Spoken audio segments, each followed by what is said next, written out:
আসসালামু আলাইকুম, welcome to complete legal remedies.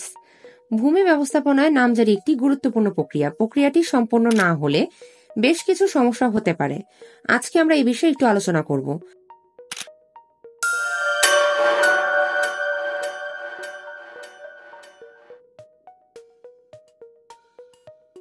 যেমন ধরুন, আপনার নামজারি প্রক্রিয়াটি সম্পন্ন হয়নি।